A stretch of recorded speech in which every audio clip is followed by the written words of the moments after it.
Reading English practice. My weekend activities. I'm going to talk about my weekend activities. Every weekend, my family goes to the pub and we ride bikes together. Sometimes,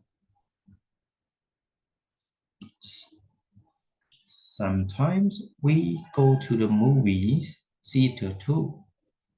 On Sunday evenings, I usually do my homework and practice the violin.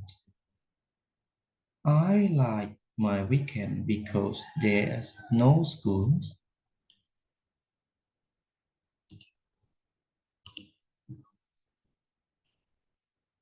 and I can watch TV with my family.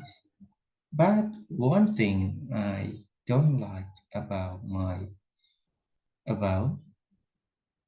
but one thing I don't like about is that I have to clean my messy rooms.